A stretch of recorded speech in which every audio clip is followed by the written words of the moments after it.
We're getting through all of our guests now, and then we are changing it to be called Living Through the Culting of America. And we're going to be less random cults talking about and more talking about people who are doing stuff right now to push back, which I think is going to be pretty cool. And thank you. I do think I'm a natural. I think it's because I've been in front of a camera since I was 1 year old. But...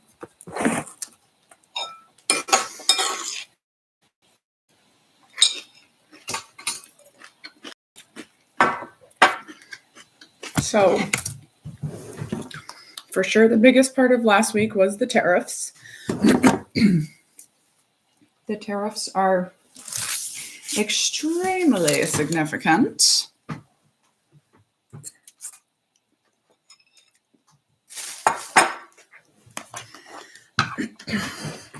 Especially when we remember that this is his hand-picked Supreme Court. And even the hand-picked Supreme Court was like, ew. Congress assesses taxes, not the president. That's not helpful.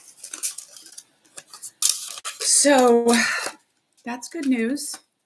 People immediately go to then, he's going to try something else. Yes. He's going to try to be a dictator the entire 4 years that he's in office. He's going to try to be a dictator. That is why I said we are on a 4-year march toward dictatorship. He is going to try everything. He has no bounds. So as soon as one thing fails, he's going to try a different thing. That does not mean that the failures are not important. They definitely are. This is why I said from the beginning, he's going to test every check and balance of America. I don't think he's going to break it. There are just too many. Yeah, he has nothing to lose at this point. Are you talking about Well-Read Black Girl? I did last Monday I did a live with Well-Read Black Girl. That's the name she goes by. 2.0. Well-Read Black Girl 2.0. But I also did one with Monica with a K on Taylor Swift and white women. I'm not in charge of corporations, and I'm not sure what your question is. Yeah, the cowardly Congress making the Supreme Court do its work. And, not for nothing, this is how it's supposed to go. That's why so many of us are saying, you can't just pay attention to the breaking news. People are like, well, it took long enough. I mean, did you think things got to the Supreme Court in under a year? The checks and balances take their time. And that's why people have been saying if he was going to do it, he had to do it faster than this. If he was going to get his dictatorship, he had to do it faster than this. Because once you got past those first 90 days, now the courts get a say, right? And the checks and balances are starting to do their work. I am excited for the knit-in. It's a whole ball gown. I'm excited for the knit-in. I'm also excited for the planning to be done. But I think we're going to have a very cool event. And I think more importantly than our actual event is we are going to get, I don't know why so many people are focused on just being like, the companies are going to get the tariffs back. Okay, make those companies give you the money. Go organize a response or go sue them. The tariffs got overturned because district attorneys united together and sued and made it happen. So all you want to focus on is being upset that the tariffs got overturned and companies are probably going to get their money back. Go do something about it.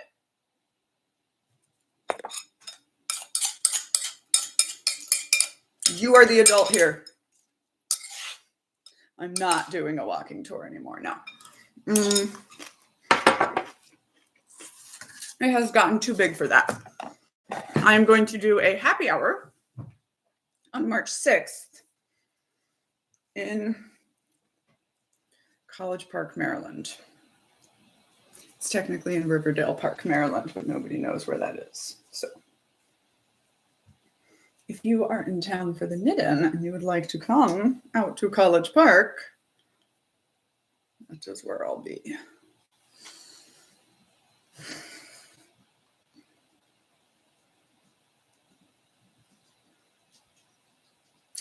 He's trying all the things, folks. He's trying all the things. And it's important to note that he's failing miserably. Yes, it is. Everyone is waiting for a savior. And there are no saviors. There are no 18-year-old girls that are going to show up and single-handedly save American democracy. We're not even going to get a savior the way Europe got a savior in World War II. Nobody is coming for us. Nobody can come for us.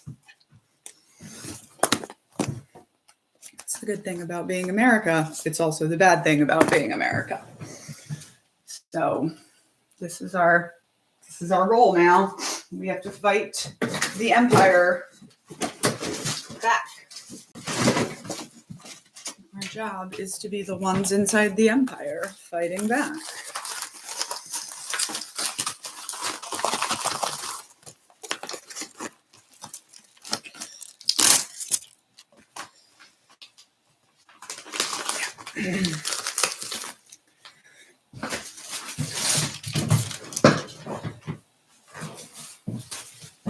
Nobody's coming to save us because nobody can.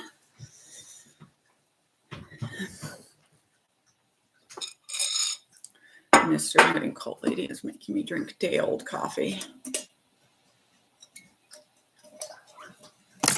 Look at these earrings that I made out of a kid's dress. I haven't figured out what to style them with yet because they're very large, but I love them.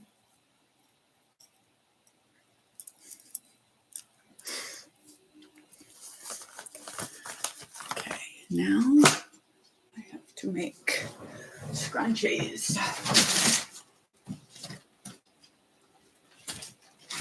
for the scrunchy crowd. 1 second, I must find a crochet hook.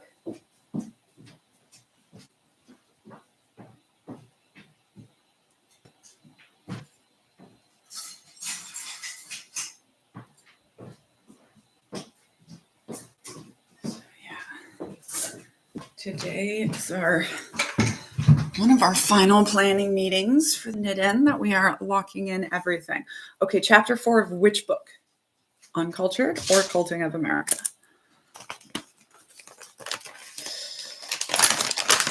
We are lucky that Trump is a belligerent moron, and we're also lucky that he is so old. I think those two things are very, very important. It's going to be interesting to see the State of the Union. I made a video about when cult leaders are in end stage, but the leadership structure of the cult cannot afford to get rid of them in a cult of personality. So this is when they become, hey, no, you've had a treat and you've had your tuna. You have absolutely no reason to be growling at me right now, sir. Sorry. You cannot sit on my lap while I am eating my breakfast.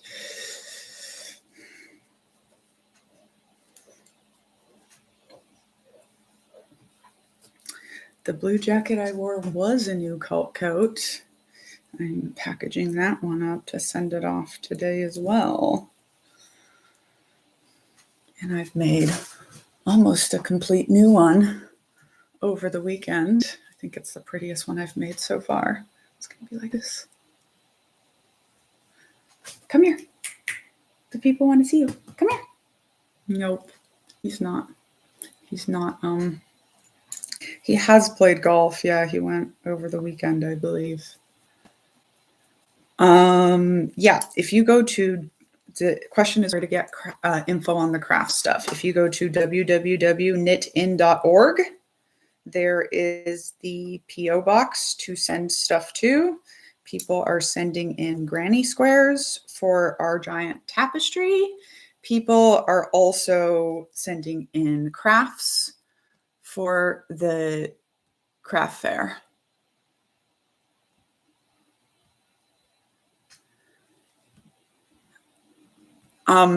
So back to like the cult leader in a cult of personality is not fungible. You cannot just discard him, right? All of this stuff people are saying, it doesn't matter. They're already in power. No, it matters a lot. Yeah. If Peter Thiel could be a cult leader, he would be. He's tried. Same for Elon Musk, right? The cult is a power structure. It is an organization that is built. In theory, you would think it could exist without the leader. Not so, right? So there is a point, usually at the end of, like in what I call end game for the cult, where the leadership structure is propping up the leader any way they can. In the case of Children of God, it was alcohol. In the case of Jim Jones, it was barbiturates and amphetamines that he was being put on by his doctor, like literally being pumped up so that he could keep doing the thing. By the way, the Army gives the special operations basically the same things. Just legal speed. Uppers and downers so they can do their jobs. So, good times. And of course, we saw someone trying to go into Mar-a-Lago with a shotgun. Basically, everyone is saying, and I agree, that it kind of seems like a, suicide by Secret Service kind of thing. But also, when people wake up from the cult, they can get pretty desperate. People kind of think that cults are like prison, and that when you wake up from it, it's like, I'm free. And like, that's not even what prison is like, I don't think. But it's definitely not what cults are like. The number one thing that people try to do when they have a crack in the brainwashing is double down harder, because they do not want it to be true. They did not give me uppers. I was not in the special operations. My partner was in the special operations.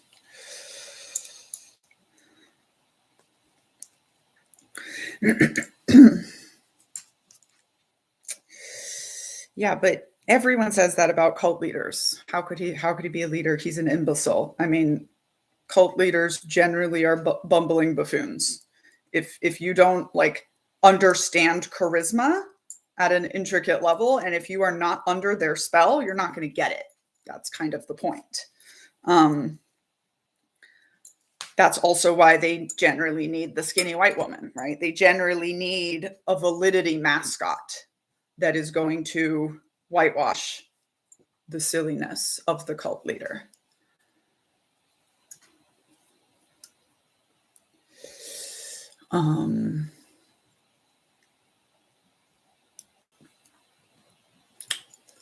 Not even knitting right now, I'm crocheting. If you're going to talk shit, at least get the right craft.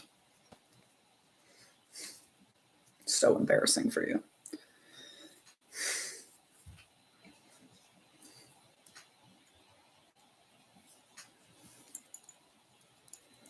This is one of those things I never care about, like civilians calling all service members soldiers until you're trying to talk shit. If you're going to talk shit, get your details right.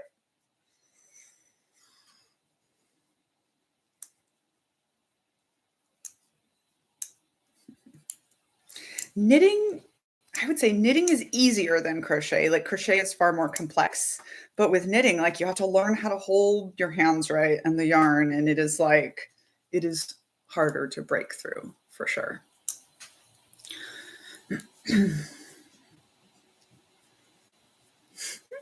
Oh, you're making a little dragon. I love it so much. No, it does appear that Trump is the leader. I think you just don't understand cults if you're saying that it doesn't appear Trump is the leader. part of what the leadership structure has to do when they pump up the cult leader is then deal with any ridiculousness that the leader says or does. And they have to all pretend like it is going along according to their plan. My analogy for this is Tigger and the 100-Acre Wood, right? Tigger is obviously the cult leader. He shows up, he makes up a name for himself. He tells you he's the only one. He bounces all around, creating havoc everywhere, telling you that the heffalumps and woozles are out to get you. And he's orange. Okay. The cult uncle is Rabbit, who's running around behind the cult leader, trying to make sense of the madness. And Rabbit needs Trump. Rabbit is not the leader. Nobody's following Rabbit. Nobody wants to go on a quest with Rabbit or give them their free labor. But they will do it for Tigger. So, of course, the cult leader is not the only leader. That is never true. There's always a leadership structure under the cult leader. And that is what I'm trying to explain to you. That does not make the cult leader fungible. The cult leader in a cult of personality is absolutely necessary to the continuing function of the cult.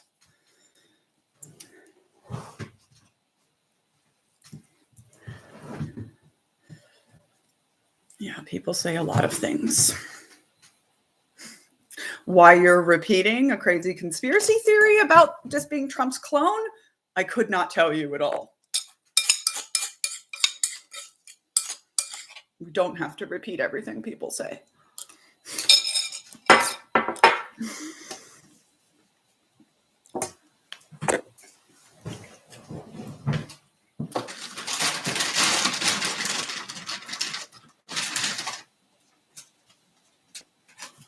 Oh no. Downstairs and get another box. I think I'm not going to do that right now. Yeah, so I think they're all probably very worried about the state of the union right now.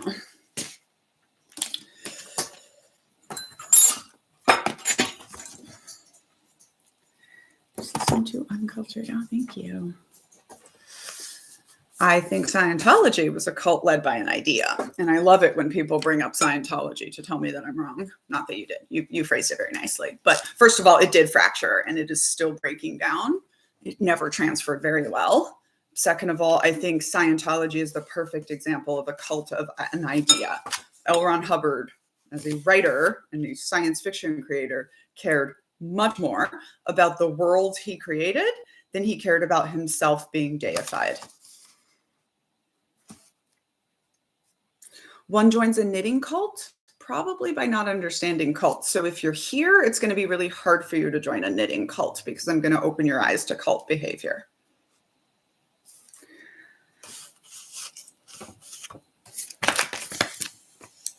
Might want to be somewhere else if you want to make jokes about cults. Super boring, though. I wish you all would come up with something new. Calling a cult expert a cult leader and telling someone that military intelligence is an oxymoron, just incredibly boring. Not funny, not cute, just boring.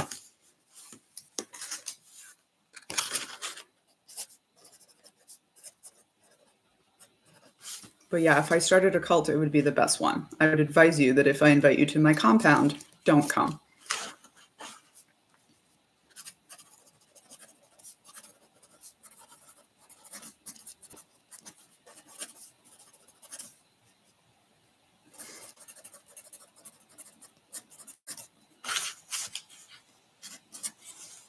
In my opinion, cults are kind of like mom jokes. Like if you didn't grow up in one, you probably shouldn't make cult jokes.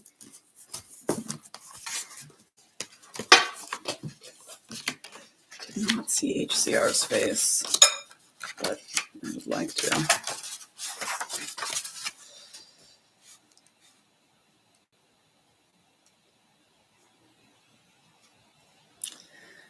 I know. Is a cartel cult? Okay, that's a good question. I think that gangs, armies, cults and like the mob, organized crime, cartels, this kind of stuff are all very similar structures, right? And they all are here on the end of the spectrum of group. So you have groups, all of them are on this spectrum. You have unextreme to very extreme. And on this end, you have all of this stuff going on. Now, I mean, picking a fight with the Jalisco cartel is an especially interesting choice to make. Not one that I would have recommended.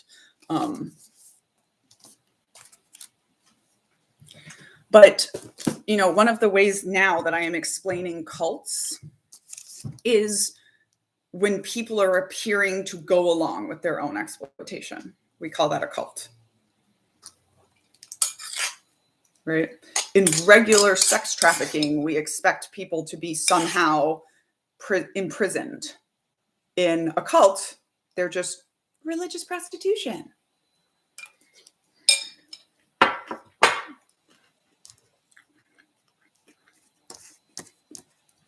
No, the immunity thing does not kill the Constitution. Stop. So dramatic. Oh,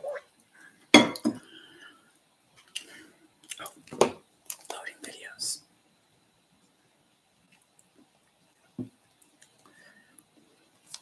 I find that people that say things like that have generally never read the Constitution or understand it. So, as I continually say, this is a good time to educate yourself on whatever you are scared of.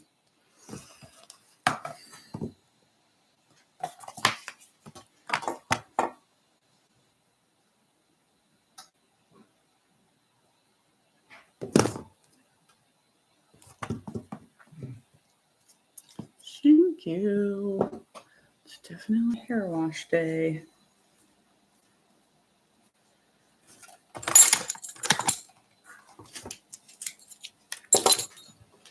Yeah, so if you're scared of it, you should educate yourself on it.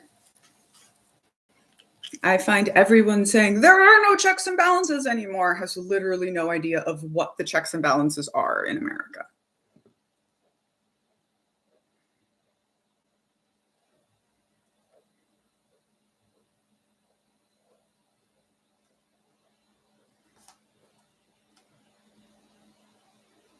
It just randomly turns me off, people. Sorry about that. Oh, my products are banned anymore. I mean, the Supreme Court just overturned his tariffs. If you don't know what the checks and balances are this week, you really need to just go follow some political creators and start listening. The military is a huge check and balance. Congress defunding part of the government, check and balance. Midterms coming up, check and balance.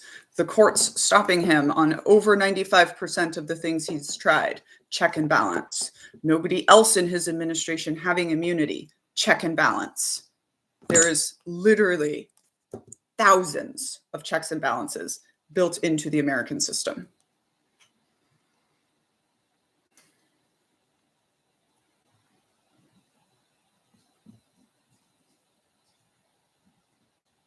Yeah, they do work. They don't work as fast as breaking news, which is why everyone is responsible for paying attention right now. Otherwise, you're just borrowing anxiety, and I cannot help you with that. No, most of them did not break on contact. He has failed in over 95% of the things he's tried. Educate yourself. Or at least sit down and be quiet so the rest of us can fight back.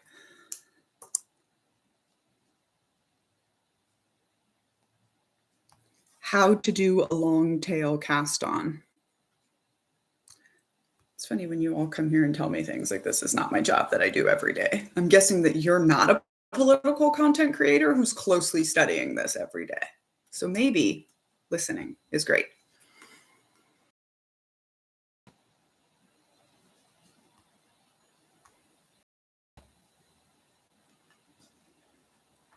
Yes. We, 350 million Americans, that's a check and balance. 500 million guns. That's a check and balance. We have more guns than the United States military by a lot.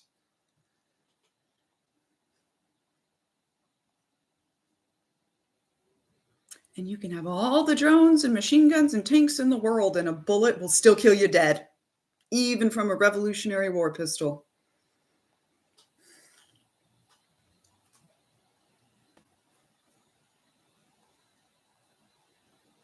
This is why there's 2 pilots in every Army helicopter, in case one of them gets shot.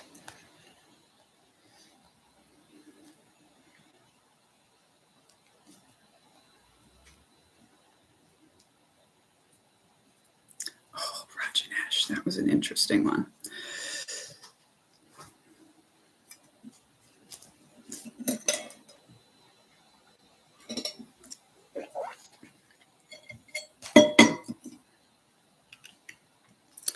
I have researched the Bahai religion. I mean, if by researched it, you mean talk to a bunch of cult babies who were raised in Bahai worldview cults. Yes, I do not watch hockey. I do not watch basically any sport unless Brazil is playing on a national level.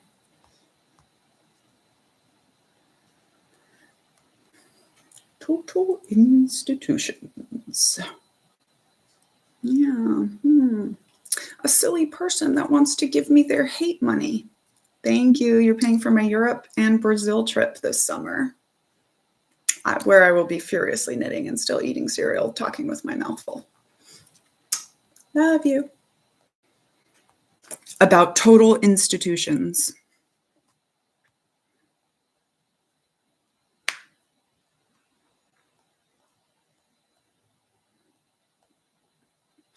It's so fun when they don't realize that shit talking me is what pays me money.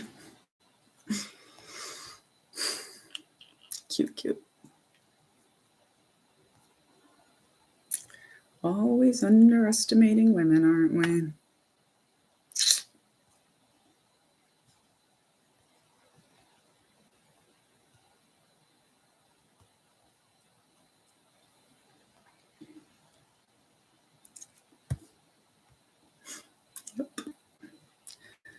It's definitely cool. I gotta put some teal back up in here next time because the blue doesn't stand out enough for their hatred.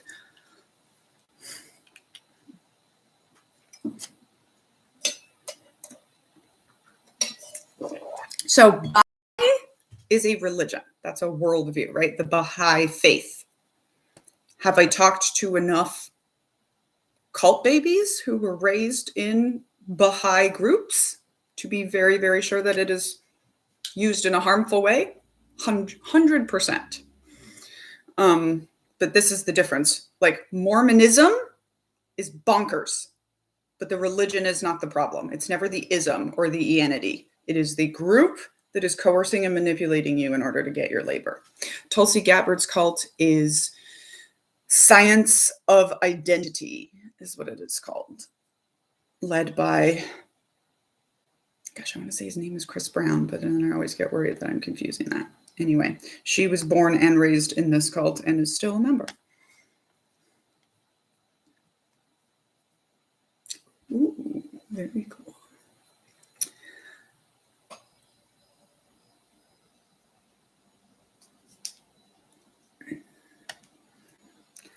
Baal is, a biblical character. I've never heard about pedo anything to do with it.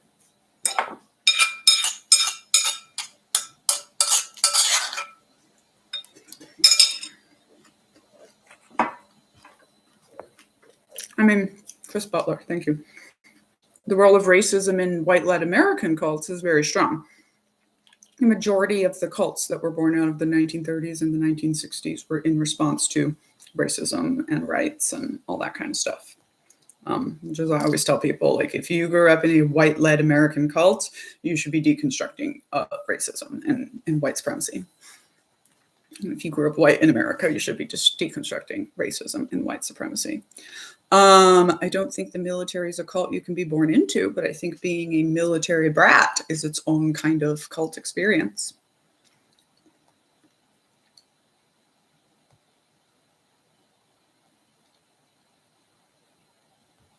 The end of the world as we know it, ... when the cult leader dies.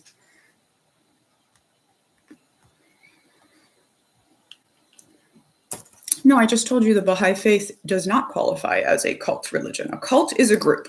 It can be absolutely anything. You could just make up a science fiction novel and make that your worldview. The Bahai faith is used in incredibly toxic cult groups that harm people. You see the difference? Mormonism, not the problem. Mormon church, cult. A cult must be 2 or more people. So you have to get very specific about what you are talking about. It's never the religion that is the problem. As I like to say, religion is a problem. It's not my problem.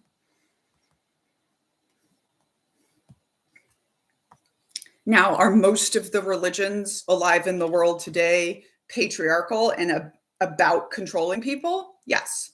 So it's easy. It's easier than building your own worldview.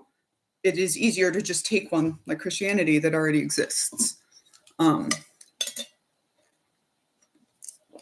That doesn't make the religion itself a problem or the problem, right? Cults are the same. The Bahai cults and what those children experience, very, very similar to what I experienced growing up in evangelical Christianity cult.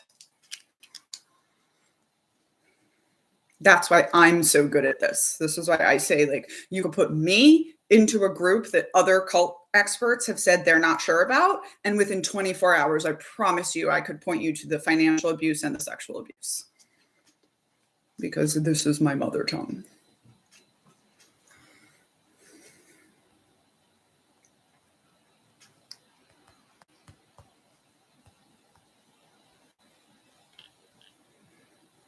Yeah, it's the structure. It is a power structure. And this is the part that people miss. It is a power structure for what?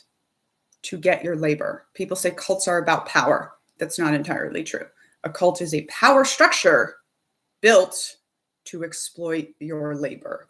I think it is incredibly important to understand that in this conversation about the Epstein list. Because people will say, why is it always about raping children? It's not. It's about exploiting children. Children are the easiest demographic to exploit, and sex is labor.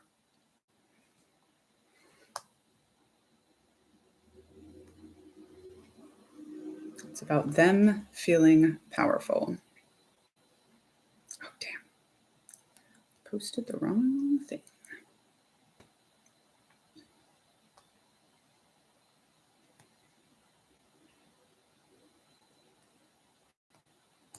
The end of the world as we know it, when the cult leader dies.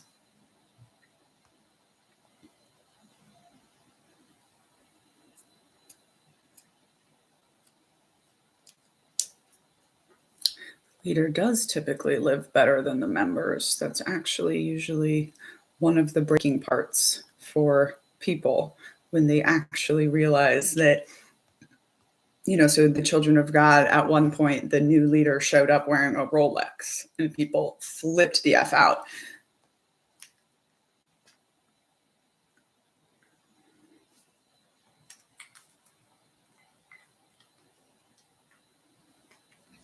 Yes, and children are also the easiest, right? So most cults get to the point where they're just trying to breed their own new members.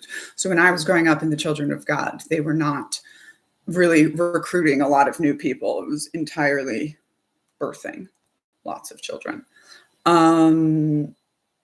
Yes, I do think the Mormon missionaries are exploiting labor, of course. It's one of my prime examples. The Mormons are simply one of the worst for labor exploitation.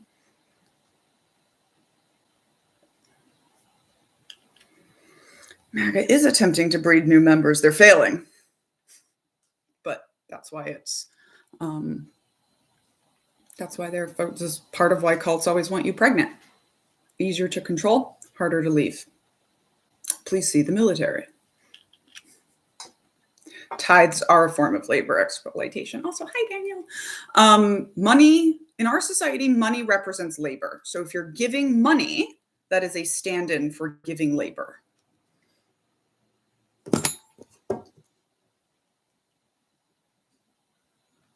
isn't my new necklace cool?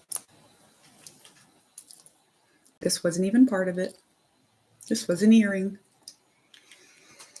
I have not seen the Book of Mormon. I've listened to it a lot. I was only underwhelmed and disappointed by it, I will say. I think they lazily relied on just saying raping babies over and over and over again so that they didn't actually have to punch very hard. Probably because they're Republicans. That's why my musical is going to be much more hard-hitting than that.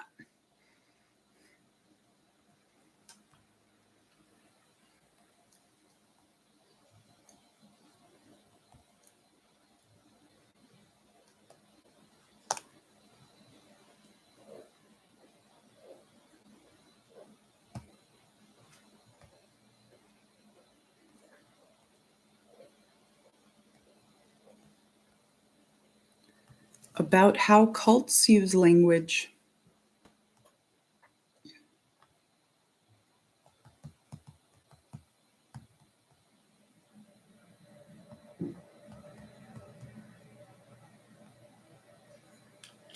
They are the South Park creators, yes. They're also men. Like, even though, like, men are never the most oppressed ones in the cult. So women and then children, and I believe they are grown children who grew up in Mormonism, but like a grown woman is going to punch harder every time with cult stuff. And I'm going to punch even harder than them. I mean, they'd like to say they're libertarians, which is an adolescent political theory, but they've definitely come out as Republican. Then they said it was a joke. I don't give a fuck.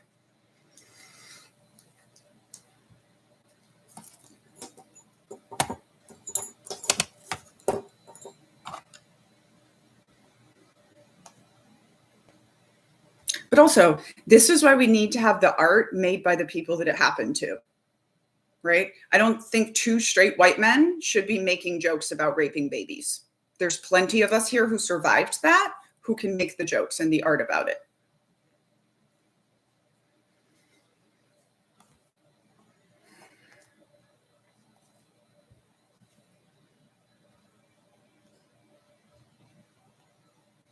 The cult leader is not fungible in a cult of personality, ... which often means he needs to be pumped up in endgame.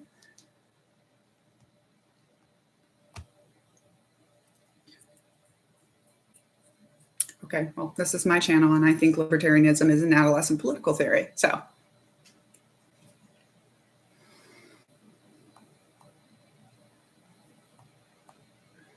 Literally held by people who have never scored their own roads or grown their own food or dug their own latrines.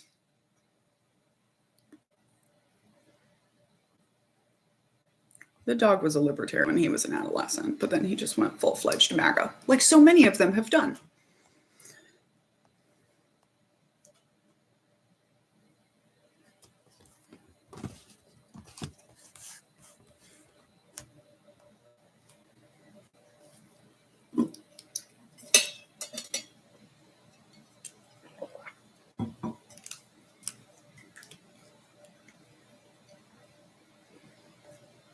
How did I survive? I wrote a book called Uncultured. I can't really explain it to you in less than 382 pages. It's also available on Spotify Premium.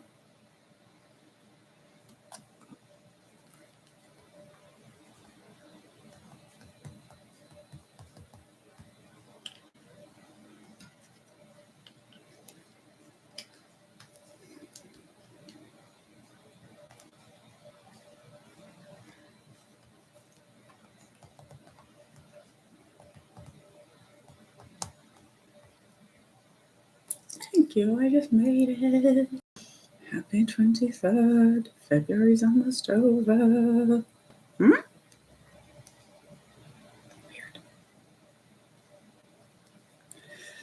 Yeah, the bit about exploitation of labor was a light bulb moment for me because I didn't understand my life. I thought I did until I heard that cults are always about labor. And I was like, oh, I was trafficked around the world as a performer and just labor, commune labor.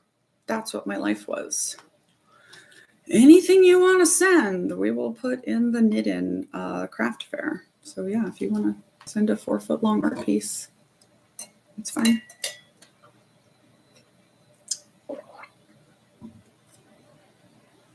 Ooh, nice to hear that Trump got your father to stop being a Republican. We'll take the wins. Deconstructing Swiftianity dash. Why did I miss the red flags? Question mark.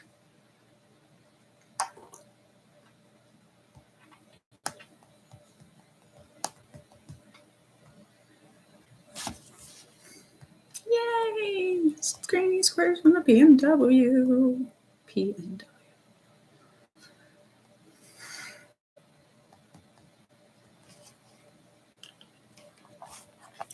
I agree that Southern Baptist is most of those are cults. Most of the organizations powered by Southern Baptist, and the Southern Baptist Convention is 100% a cult. My dad was Southern Baptist before he joined Children of God.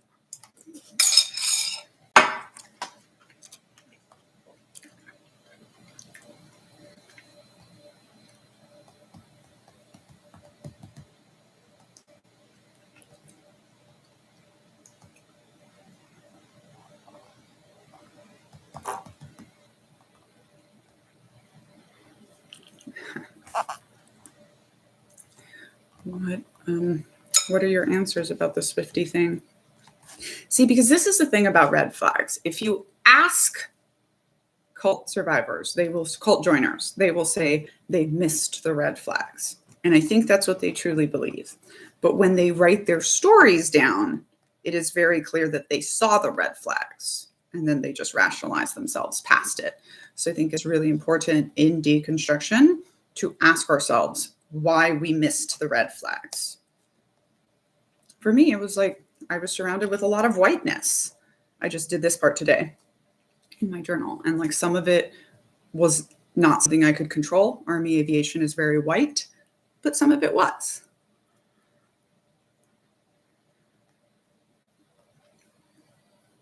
And now I have to be a lot more careful about that. And so someone here says, family's relationship to religion was weird. First, it was the Bahai thing, then being atheist. And this happens for a lot of people. We see it in social justice a lot. People will leave, especially people who were like born and raised in a cult will leave, but they have to find something else to throw themselves into 1,000%. And I really think an important part of healing from cults permanently is understanding that that level of passion and mission and community was what was bad for you. Like abuses aside, abuses that you can identify aside. It's not healthy, right? Cults have these things called degradation ceremonies where you just have to lay yourself open to the group and take whatever comes. That's not healthy. When I go do a book club about Uncultured, where I'm just walking into a group of strangers and my life is laid open and questions, like I feel it so heavily and emotionally the next day. But in a cult, you can't rest and have that feeling. You just got to do it again. Looking at you, AA. So I think those are all really important things to understand. And I keep saying, the way to protect yourself is by never giving yourself 100% to any person, place, thing, or idea. Any. Not child, not spouse, not even fighting fascism. You must hold part of yourself back for you. Because otherwise, if the logic starts breaking down, you're too isolated to notice. That's what comes with 100% devotion is isolation. And isolation always makes extremism worse. I do crochet. Pretty much as I knit. This is crochet. I did just call AA a cult. I wrote one of the most researched books about AA being a cult.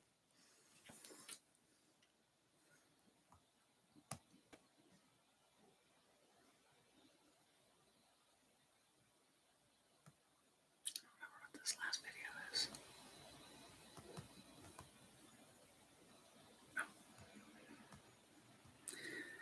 The Dailiness of Love, ... a poem.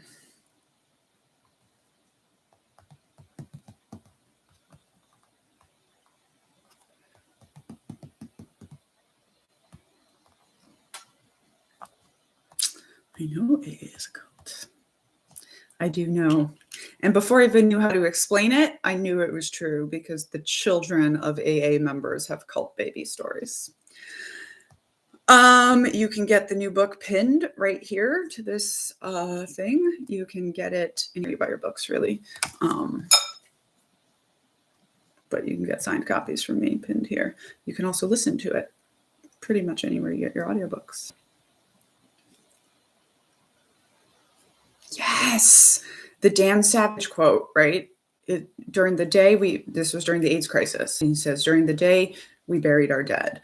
During the afternoon, we protested. And at night, we danced. And the dance was what kept us in the fight. Because the dance is what we were fighting for. Wildly paraphrasing that, but it is the gist of it. And the thing is that AA does not even seem helpful in theory once you look closely at it. Like when you look closely at it, it is junk science out of the 1930s. There's not one single other medical piece of understanding that is not advanced in 100 years. There's also not one single other disease where our only answer for you is go talk to a group of amateurs.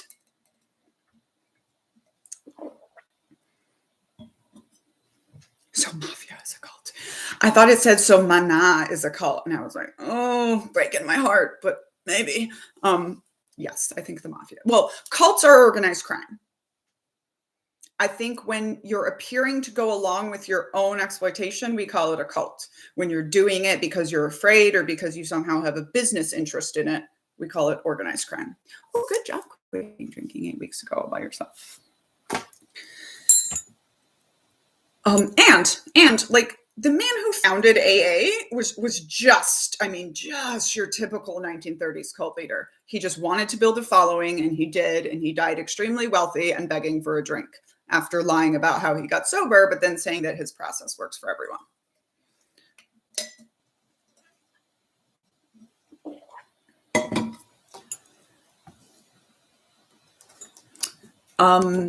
I don't think there's a labor factor related to Swifties. I don't think Swifties are a cult. I think Swiftie is an identity. So we deconstruct identities. I don't think fan groups are groups. I don't think anyone's properly really defined them or studied them very well. I call it a collective form of energy that can tip in either direction. But this is why I came up with the term Swiftianity, to try to help people understand that being a Swiftie is like being a Christian. It's not a cult. I would know.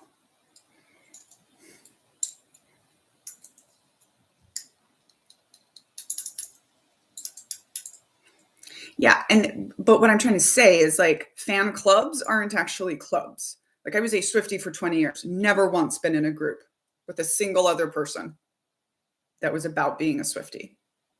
Never even been to a concert. Taylor, good turn at culty.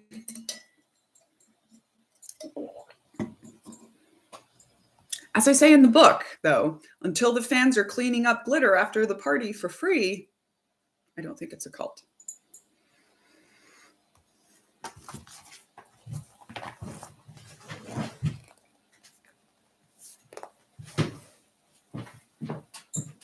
Yeah, AA doesn't work. The numbers are terrible. The numbers are the same as spontaneously just quitting. Spontaneous recovery.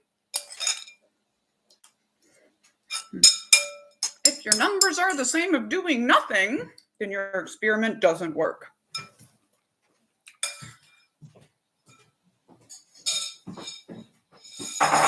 Yes, that is correct. Christianity, not a cult. An idea. Religion is an idea or a story, however you'd like to think of it.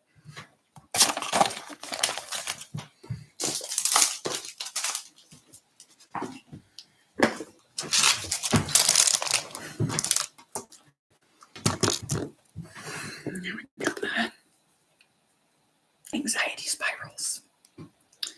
I have heard stuff about Trump wanting to be a good boy.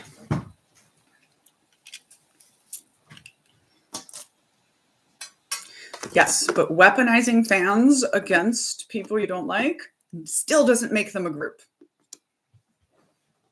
every single definition of cult is a group that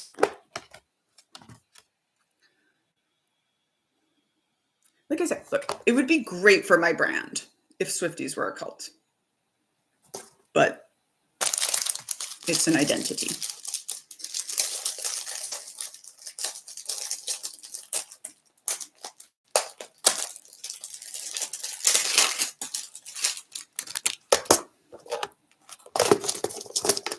Yeah, thanks for that person. Yeah, she's not the best.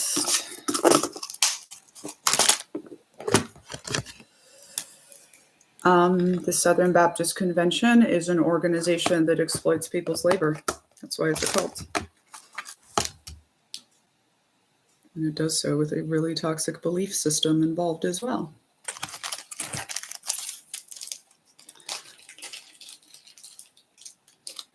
Trump wanting to be a good boy as well. Which I was losing. That makes sense. Yeah, fandoms. That's a good way to explain it. People are might be told to do something, but nothing bad happens to you if you don't. Literally no exit cost when I stopped being a Swiftie, other than not listening to the music anymore.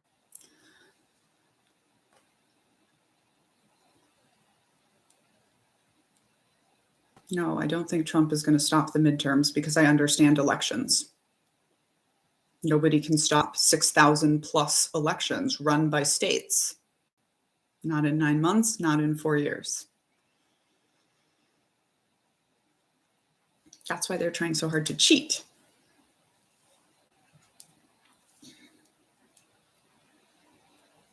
Right now, I listen to, and here's also like me finding out that a lot of my Swiftyism was just the autism.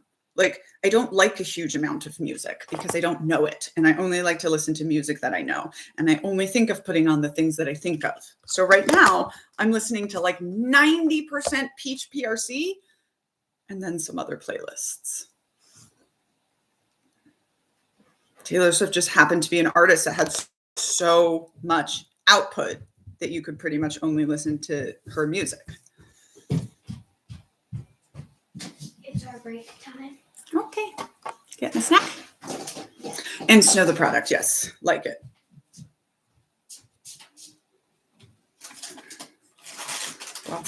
Lots of beats in it for me, but I do absolutely love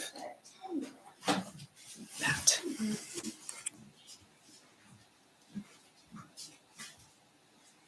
So once again, I'm going to remind you all, there is no mechanism to turn off elections.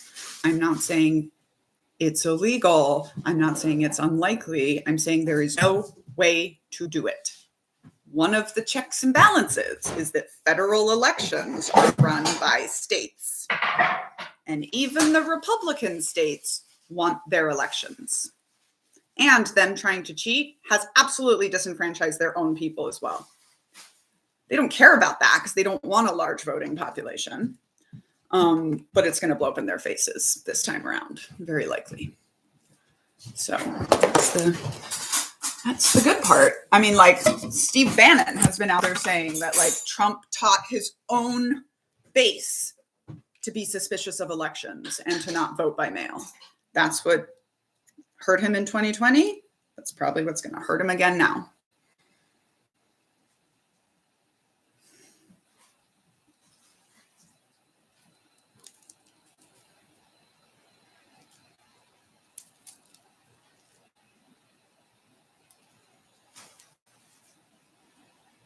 He actually can't send federal troops to polling stations this time because it's illegal, because there's not enough federal troops, and because the Republicans have already said they would immediately impeach him if he tried to do that.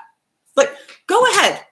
The only way I can think of that would turn out the only thing you could do that would guarantee turning out a huge amount of voters is sending troops to the polling stations. Americans would respond with "fuck you, make me" so fucking hard that I honestly wish he would. No, ICE is not allowed to the polls. You cannot send any kind of troops to elections. It's hugely illegal.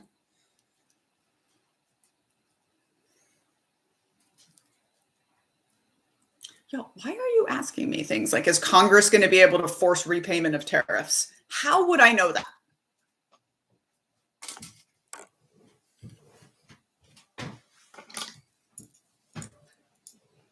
We are all going to find out together.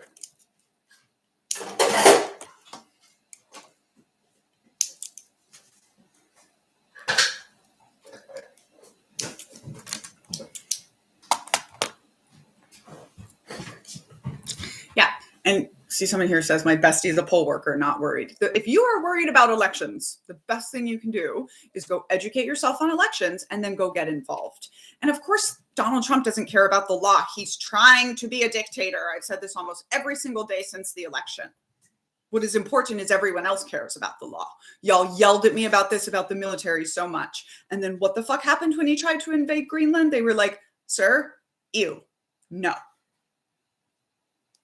Trump doesn't have to care about the law. Trump doesn't do anything on his own. He can't enforce tariffs. He can't make the military do anything. He cannot do anything on his own. That's why you all need to stop listening to what the cult leader is saying. And if you're going to listen, pay attention to the fact that everything he said, he's going to do these huge things, and then he does like this much of it. Remember when he said he was going to invade Venezuela with the entire force of the military? And then he sent a special operation team in on black helicopters to take their president? Very different. He is a lazy coward.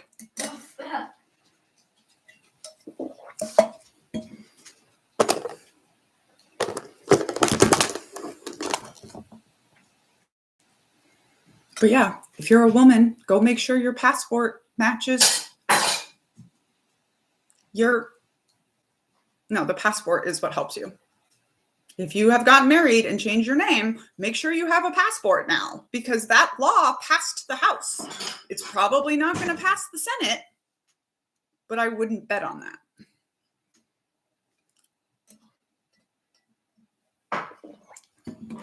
So I would make sure that you have that in order. But again, he's going to disenfranchise as many of his own voters.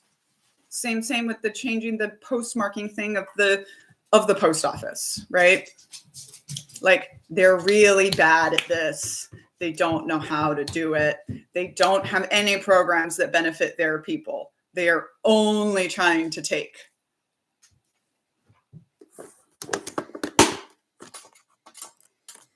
And that's what's going to get them in the end. As I have said since day one, I don't know of any cult that can survive forcing 2/3 of its adult members to be there against their will. It's just not how it works.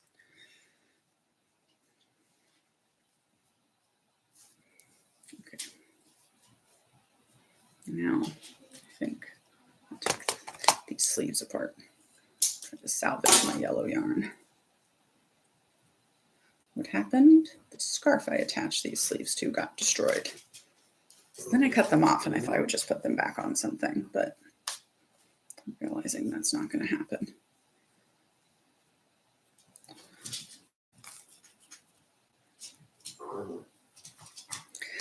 I do think that needing a passport will be more likely to impact Republicans. And again, they don't care because they don't want, remember he promised them they would never have to vote again.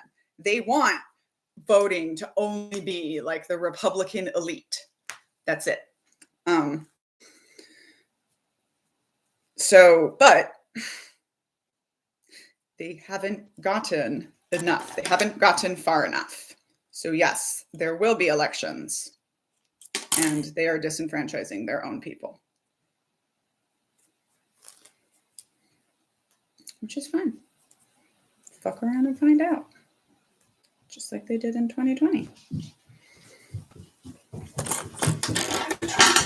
Still have time. Yes. We are having virtual school day. That's what we're having. Which I don't know why they didn't just do this from the beginning instead of pushing summer vacation later. It's really annoying. They just now thought of this. I doubt that, but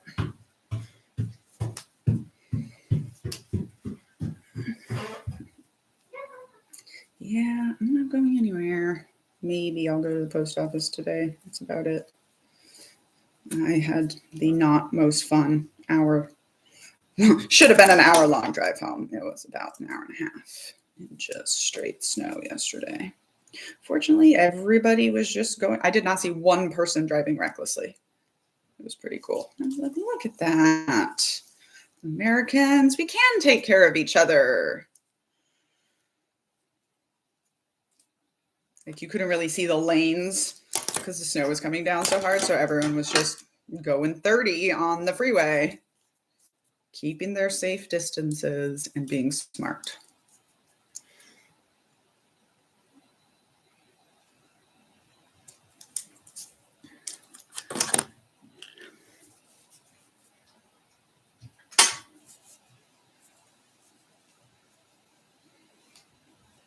No, nobody said it was mandatory to change your name when you got married. I don't know where that's coming from. You're done.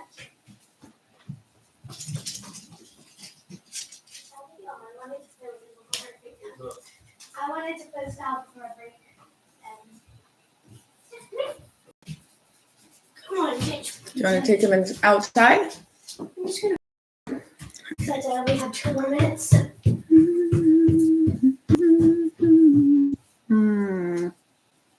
I love your hate comments giving me money. So I guess we're the same.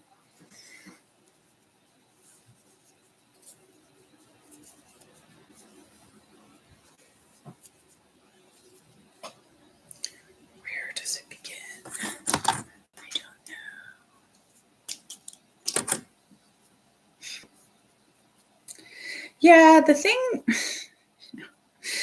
interesting thing about marriage, the boomers are really mad about it because they got it wrong and they like married people they didn't like. And so they don't understand that millennials just like our spouses and do things for each other because we like them. I'm trying to take it out upside down. What am I doing? What am I even doing? That's not going to work. Daniela. Come on now. That was just a silly amount of labor we did.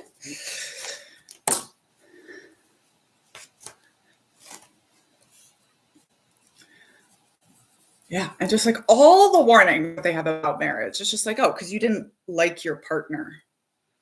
You got married because you thought you were supposed to. And I mean, obviously, like, he controls their generation, but.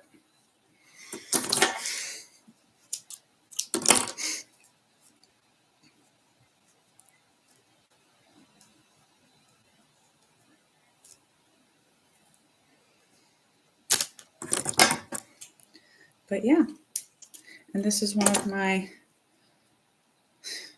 we also like our kids.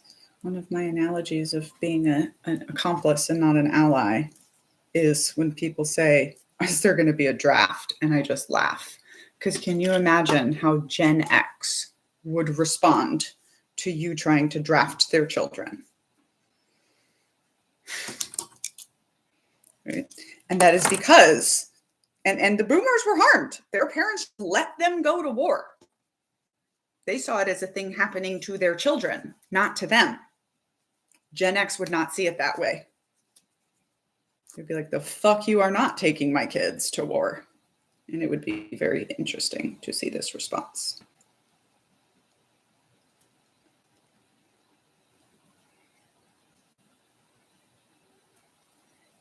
And that, I think, is a good explanation of accomplice to ally. Of ally to accomplice, rather.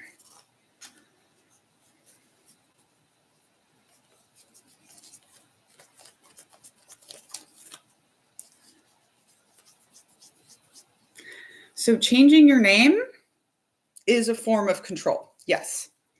This is why cults do it.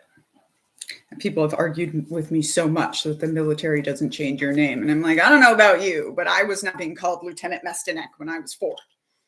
So the Army changed my name. Yeah, they could all claim Bonesburg. They won't even have to. They'll just be like, sir, I'm feeling a little bit like a they today. I'm sorry, I don't think I can be in your straight white military.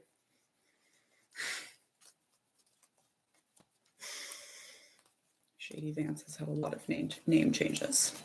I've also had 5 name changes, so, you know, like, it happens sometimes.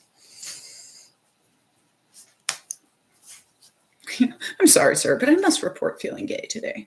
I don't think I can fight in your war.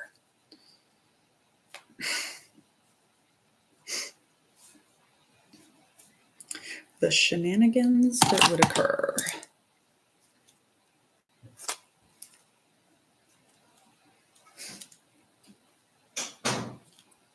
So no, I don't think there's going to be a draft. I don't think there's going to be a war with Iran. But the posturing is a little bit intense. You don't have to have sex with your own couch just to change your name.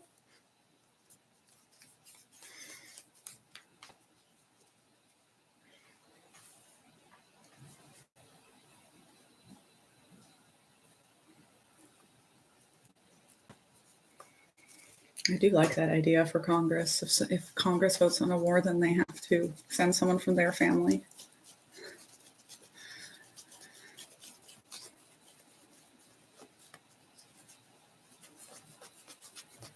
I did not see about Cash Patel, but yeah, people want.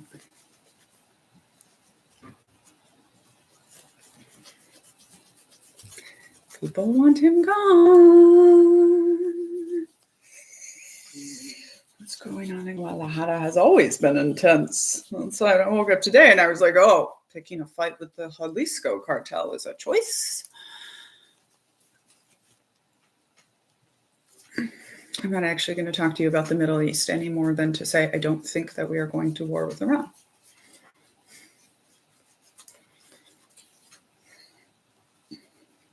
So the Jalisco cartel, as my uncle who lived in Mexico explained to me many moons ago, who lives in Jalisco, so, you know, he's like, yeah, Americans are always asking me if I'm fine. I'm like, I'm fine because the Jalisco cartel takes care of the city of Guadalajara. Like nobody else can F with Guadalajara.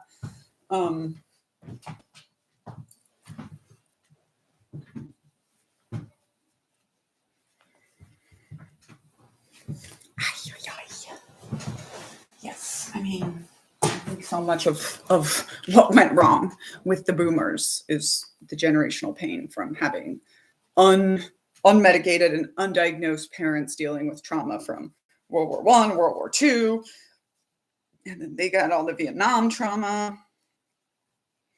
You know.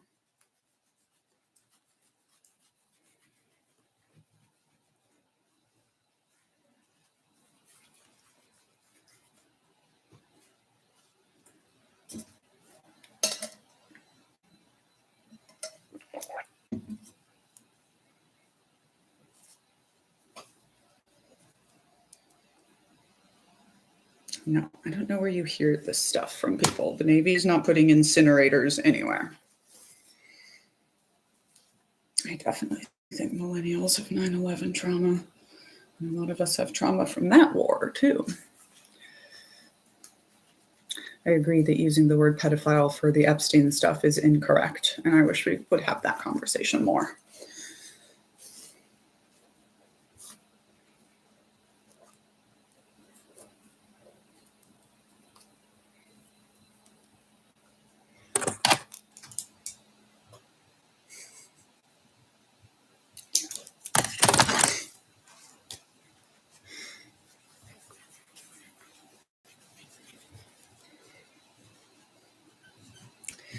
They did unalive some big cartel guy.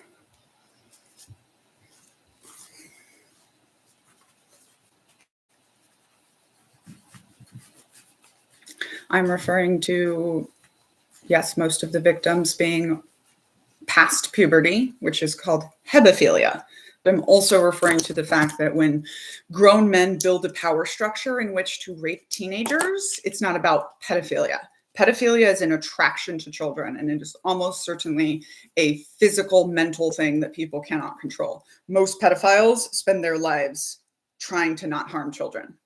But also, nobody goes out and builds a structure for raping children just because they are a pedophile. Like, that is done on purpose for power. And that is what is going on here. And this is why I think it's really important to understand that cults are about exploitation of labor. The reason power structure is built is for exploitation of labor. And how we protect our children is by strengthening labor protections.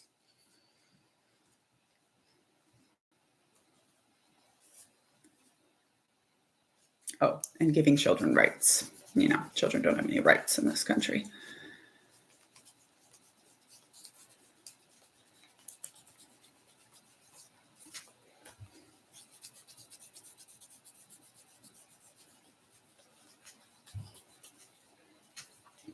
Yeah, y'all, places that house a lot of people have incinerators. Have you heard of burn pits that many soldiers are going to die of?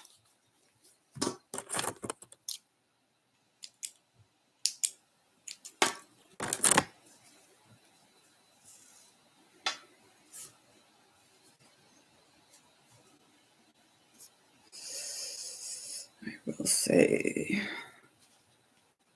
the conspiracy thinking that the Epstein list has spawned is maybe one of the more triggering things for me out of all of this.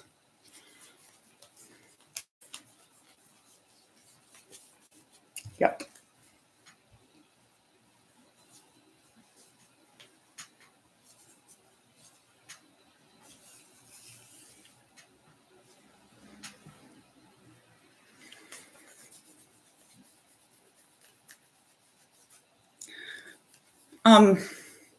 Yeah, but I don't think arguing about calling it pedophilia versus hebephilia is silly at all.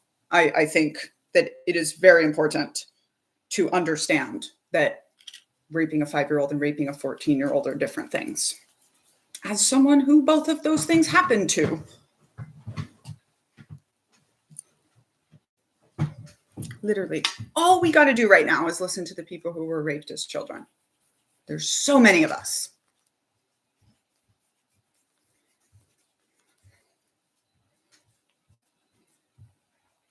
Yes, and it still wasn't because of attraction. When they create a power structure with which to rape young children, please recall that I grew up in the children of God, a power structure built to rape young children. It's not about philia. It is not about love and attraction. It is about power. Every single time. Well, I mean, Megyn Kelly didn't say that. Megyn Kelly says insanity. But also, Megyn Kelly wasn't wrong when she said that.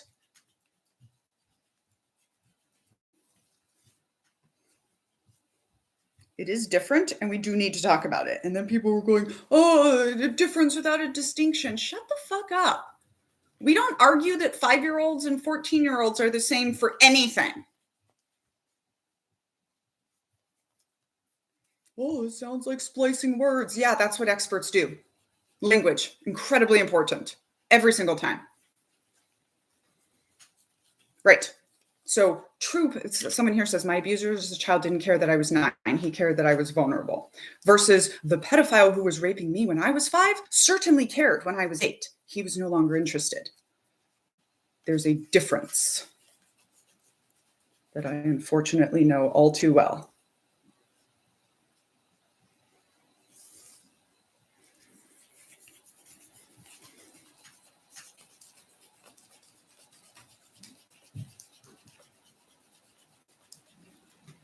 And just like the majority of child raping is not pedophilia. It's power.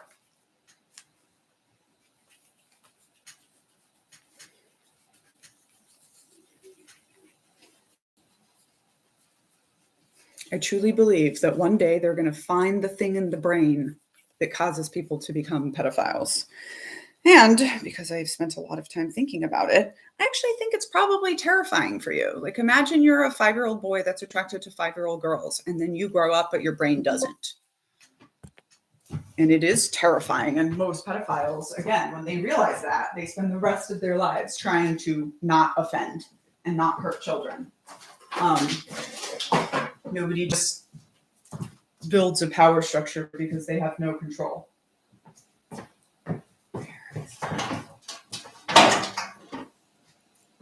Can't find my downstairs charger. What has she done? Leia?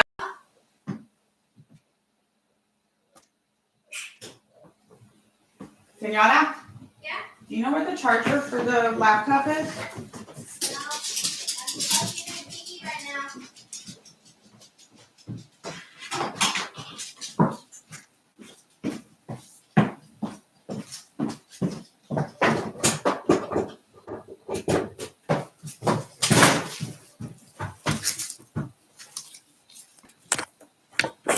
Yeah, so what we do to protect victims is we give children rights and parents responsibilities, and we strengthen labor exploitation. Right now, child labor is illegal, unless it's your family. If your family's exploiting your labor, that's fine. And that is because Americans wanted children to work on farms and in restaurants.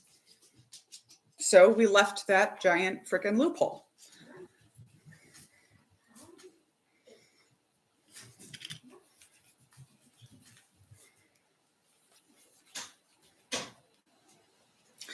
Jira and Black, it's really weird to ask someone if they are okay as an insult. Very, very strange. It's also very, very strange to be spending your time in somebody's live and you don't know where you are. Like, you're a whole adult, but you just came into someone else's live to shit talk them and you don't even know who they are. So clutch your fucking man pearls and man up and do better. Thank you. Of course I'm odd. I'm a cult survivor. I have 1 million followers because I'm odd. That's why we're all here. Thanks. And thanks for your hate money.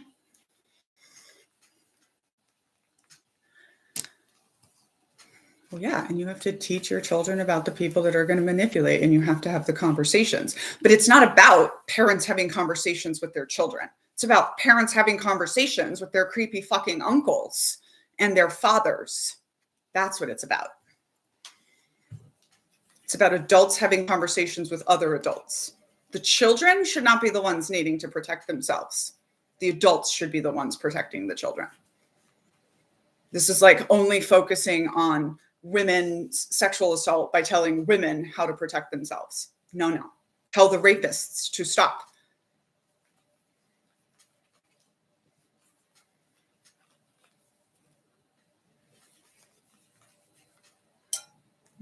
Pretty bad Texas liberal you are. Don't want you on my team.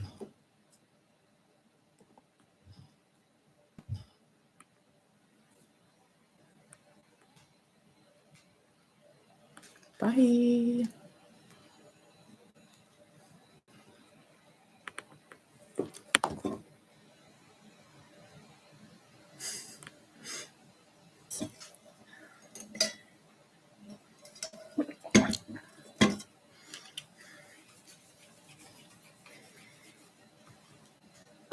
Yeah, and also the societal response, right?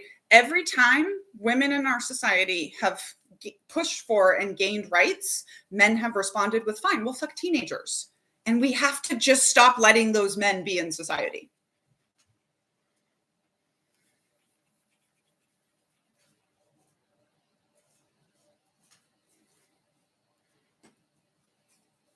Yeah, showing up and telling people they're having an episode is not pleasant either.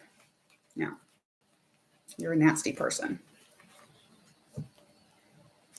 It's like when people are like, why are you so angry? Why are you not?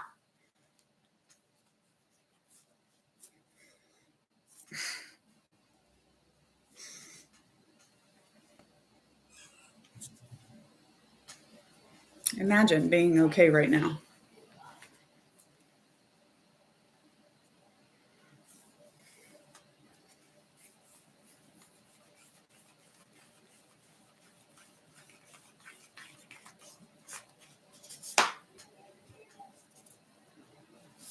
Yeah, look, it's definitely good to teach your children stuff. I'm just saying that can't be the only response. Can't be we're teaching the 10-year-olds how to protect themselves. We got to go after the people that target the 10-year-olds. And we also have to make stronger laws that protect the 10-year-olds.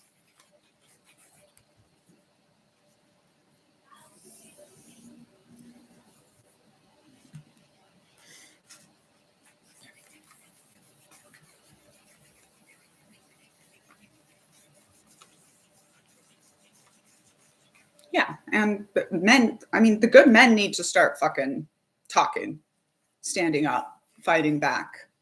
Like, for me, it is all men until every single one of them is screaming right next to us about how this is not okay.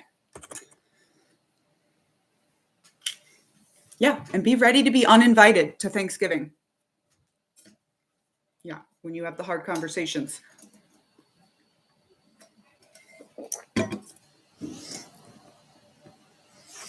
That's how it goes.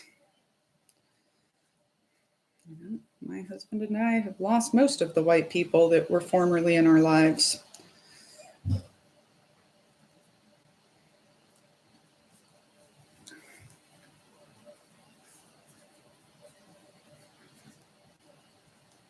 But CPS is not about protecting children. Like, nothing in this country is about protecting children. If we wanted to protect children, children would have rights. If we wanted to protect children, we would not be one of the only countries who hasn't signed on to the UN rights of children.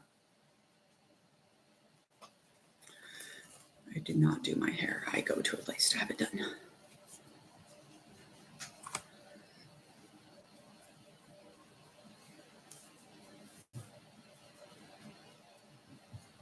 I will go like put some colors into it. Like for a month it looks good, and then for another month I'm basically putting random color back in it every time I wash my hair. But yeah, I am frogging a sleeve. That was once on a scarf again, but that scarf lost all of its color in the wash. So I took the sleeves out, and they've been sitting around waiting to be attached back to something. And then I was just like, you know what? That's not going to happen. But I like the yellow.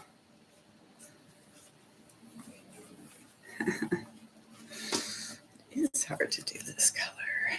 The scarf was literally yellow and purple, so that's why I made it this color. Yep, 35 states child marriage is legal. And in most of those states, the children can get married with parental consent, but they cannot get divorced because they are not adults. All kinds of laws. There's all kinds of models. The main reason we don't want to sign on to the UN Resolution of the Rights of Children is because, one, we'd have to tell people to stop hitting their children, and two, we'd have to stop military recruiting of children. And neither of those things does the American government want to do. So there you have it. Somalia has signed on.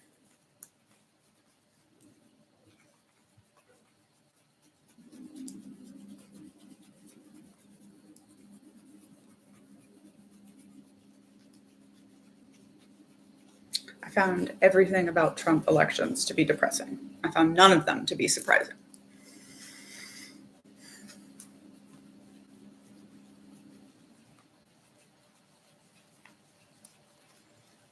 Yep. No, like children are still part of property law. We've sort of taken women out of property law. We didn't give us equal rights, but we are no longer owned. But children are owned.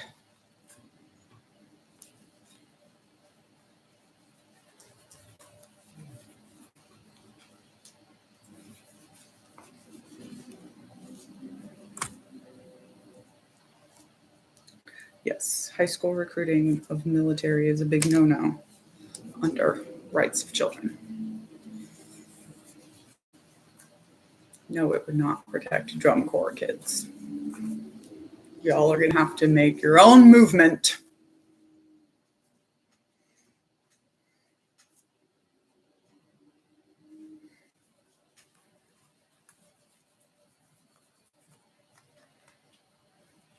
Yeah, I don't watch anything he says ever. I've not watched a single State of the Union by that man.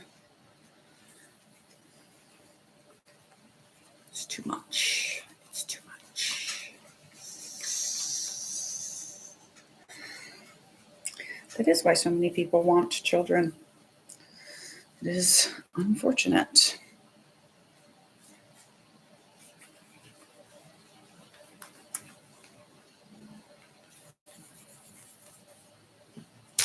Yep, the boomers just kind of abdicated parenting in a lot of ways. So, now we are, I came up with the term first generation parents for cult babies, but I find that it sort of broadly applies to a lot of millennials.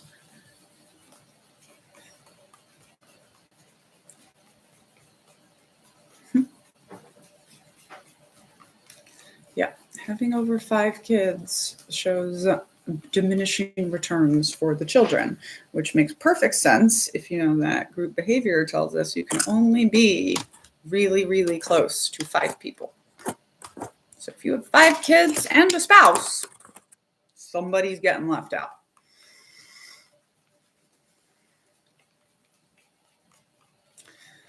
Yeah, and someone was trying to scold me because I did this video on how we should respond to the Epstein list as a matriarchy and not a patriarchy, which comes to protecting the children and being the village. People are like, you're really leaving out people who choose not to have children. Hi, I haven't talked to a single child-free person that does not agree that children are vulnerable in society and should be protected. Just because someone chooses not to have children doesn't mean they can't be an amazing auntie in the village. That's just bonkers.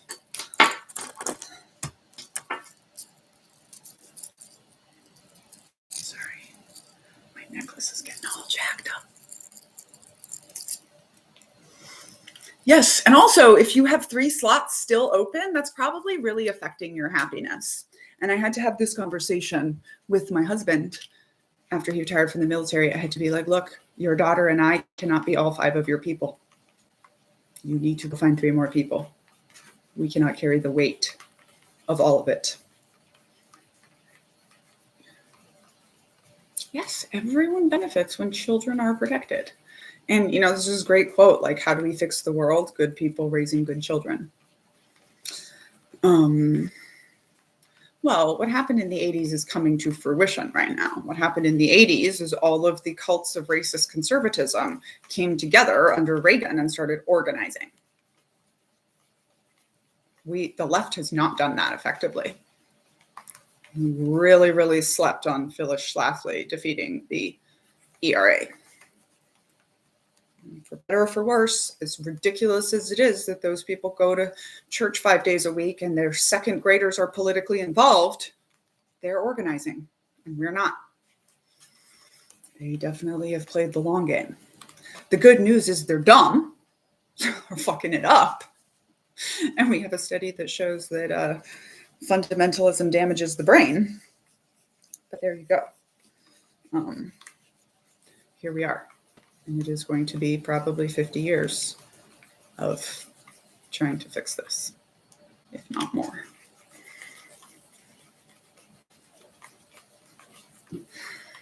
No, men that listen to Nick Fuentes do not want women to love them as equal partners. They want mommy bangmaids, or they're incels like Nick Fuentes.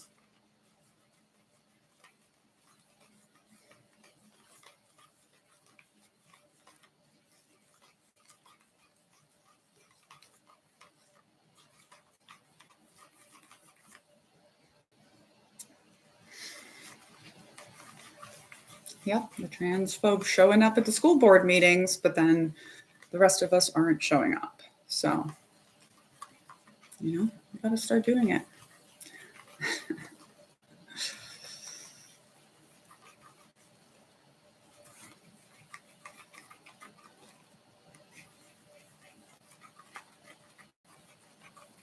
Go to the library once a week on Thursday for fiber crafts groups. Yeah. We got to get into groups. This is what we're having it. The knit in. We are having a woman come speak, and she was one of the creators of a film called Join or Die, which is off of a book, which is off of a study, which study showed that 43, I believe, percent of Americans today say they're not in any kind of group. Not any kind of group. That is a problem. It was so interesting. At the end of the conversation, the guy was like, yeah, people tell me all the time that they would die for their country. He said, what I'm asking you to do is something harder. Give up every Thursday night.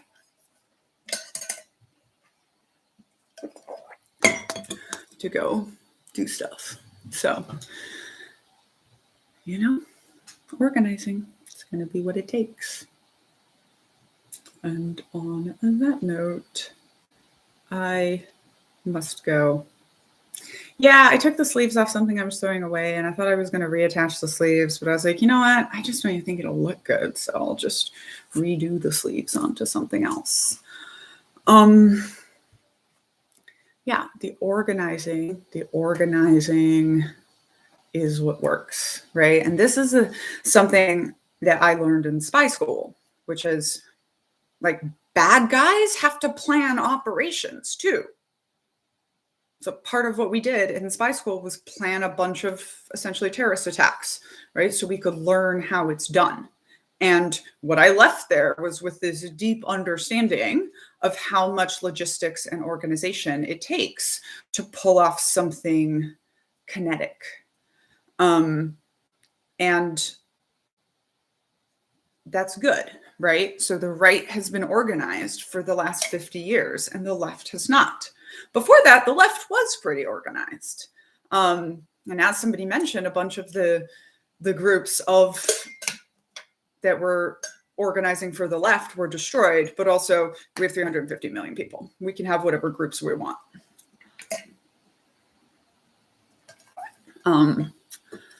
So yeah.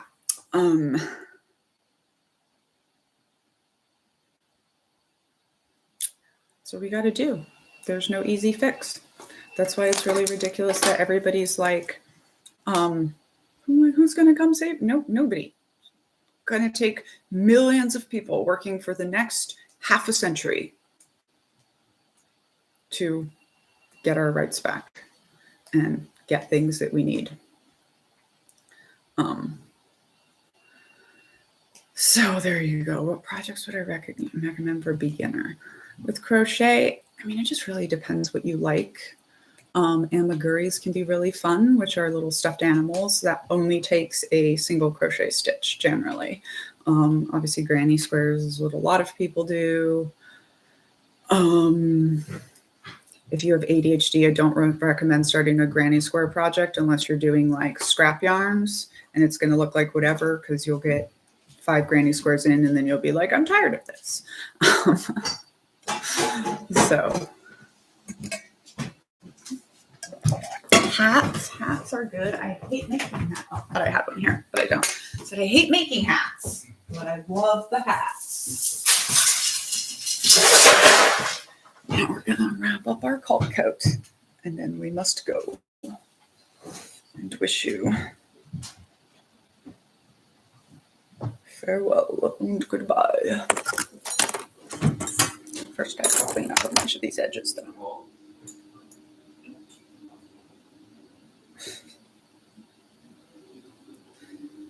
Keeps the dog locked in her room, so he's forced to play with her. Did that girl keep you locked up?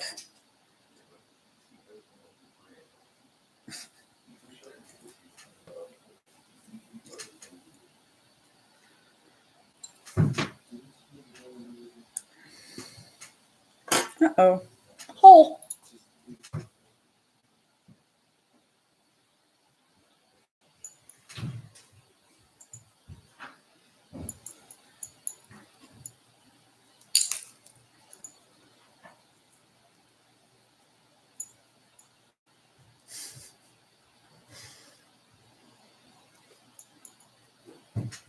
This is the collar.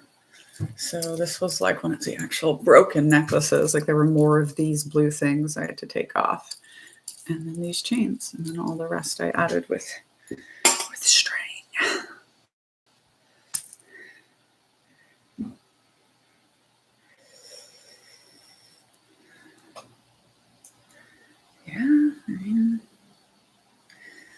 As I said at the beginning of this live, the Jalisco cartel is no joke.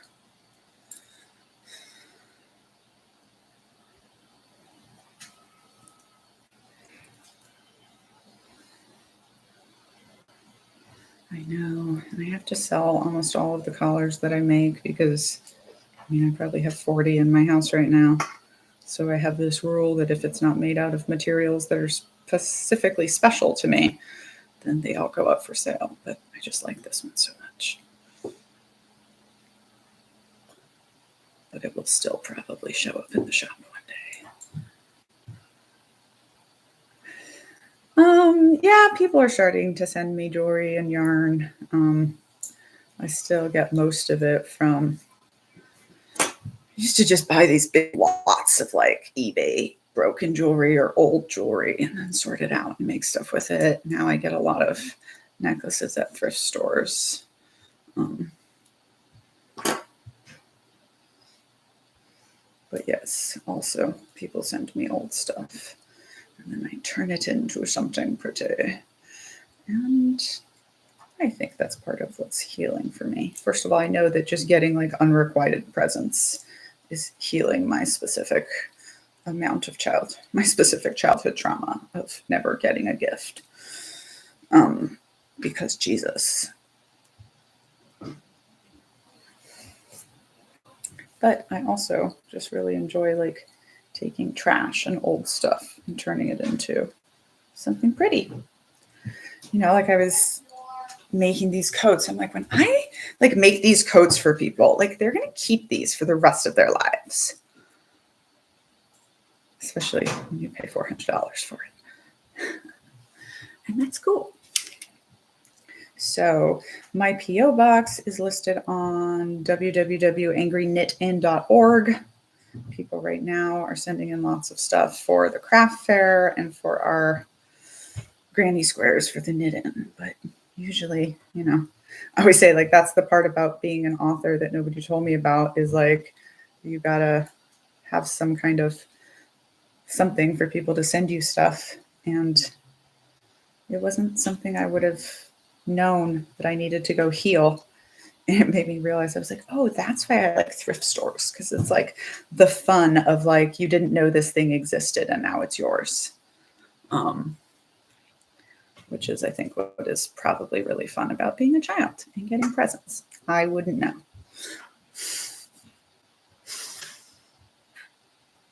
Yes. Every hobby is expensive, man. But definitely, I mean, I was a runner and you would think that wouldn't be expensive, but it is. But yeah, fiber arts is not cheap. Especially, I mean, hopefully our sparkle yarn will get cheaper again now that the tariffs are illegal. But Donald Trump was trying to take our sparkle. And I was like, I refuse. You will not take my sparkle.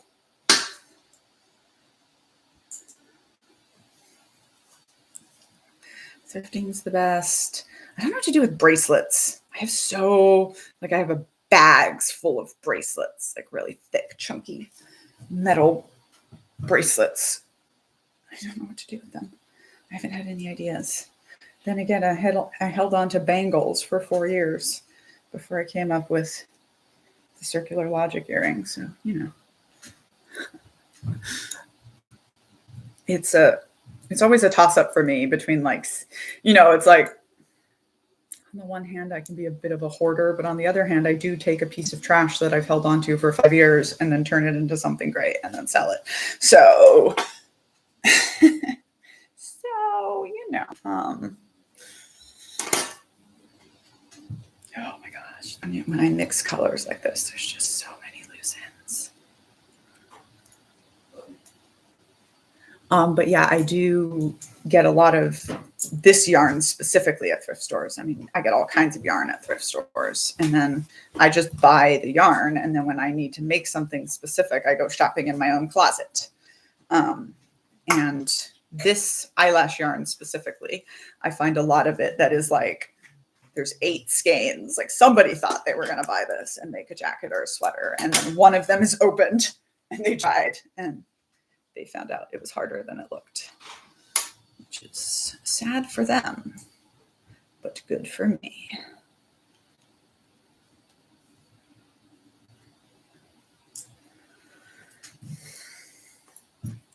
No. And the other thing about, fiber arts and crafts, it's like at the end of the day, even if you're making, like, I sell so much stuff, but it's still, if you calculate the hourly wage, I sold this jacket for $400, but it took me over 40 hours to make, so you still, like, all you can do is try to make a good profit for your materials. And like the fiber arts is the thing I get the best sales on, even better than books. But the amount of work that it takes is, So I'm like, you can make money with fiber arts if you are a very prolific creator and you have a huge market, huge platform, but you still can't count your time.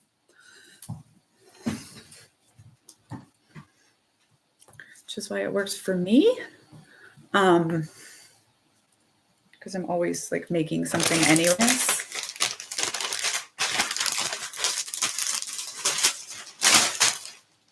Yeah, if you factor in the labor, that's a good way to put it. If you factor in the labor and the education, like you can't make money doing it.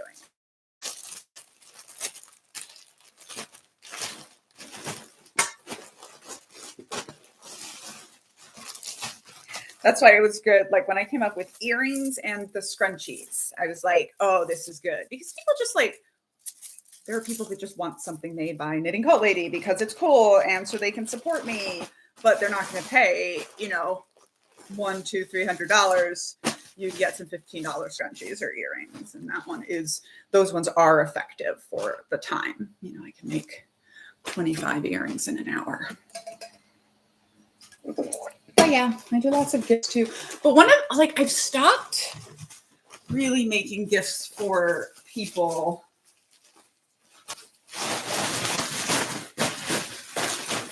that I don't like. I don't know. I have to really know the person is going to appreciate it because I've given away so many things and then just like that person never uses it. All right.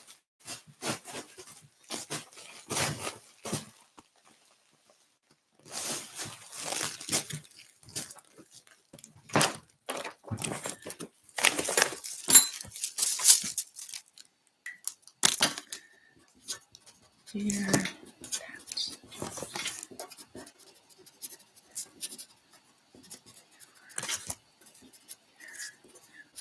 support. I hope this coat is everything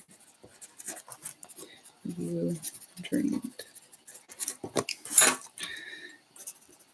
And wash, cycle, keep away from dryers and flames. I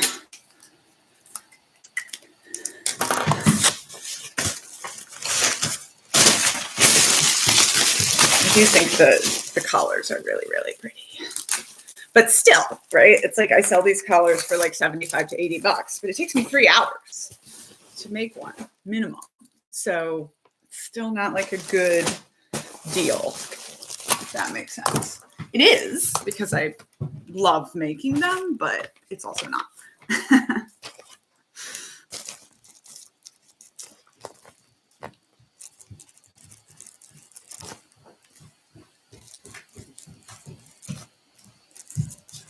Hola, chica. I need someone to chill with. Are you on break? No, I just need someone to chill with. We're almost at lunch, so. Okay. I think I need to take him outside, so I'm going to come get him in a minute.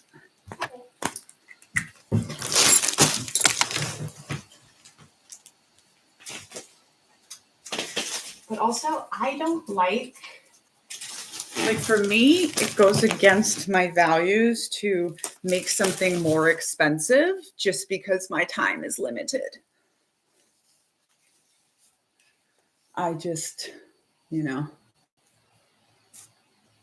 don't like we had to go over this with signed books. I was like, $35 is the most I'm going to charge for my paperback memoir signed.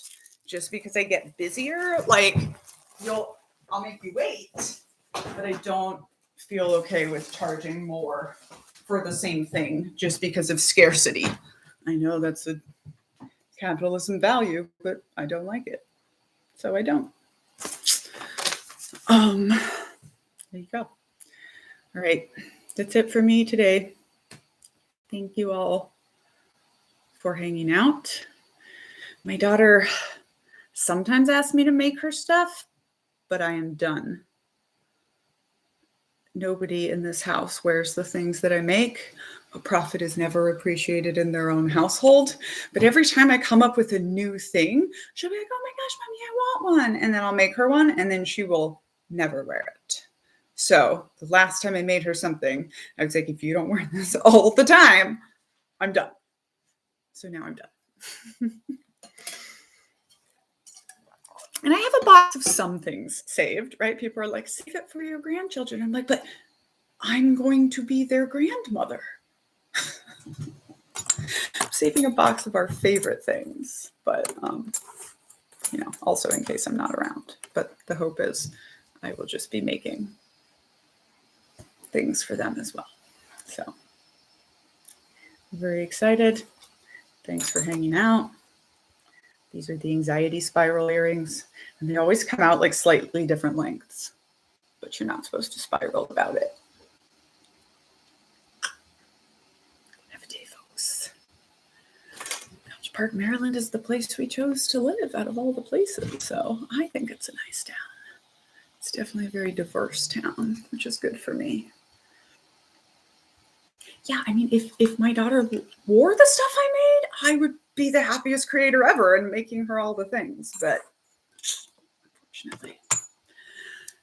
Also, I am raising a boring beige child, so I'm married to a gray dude, and I'm the colorful person, so thanks everybody. We'll see you tomorrow.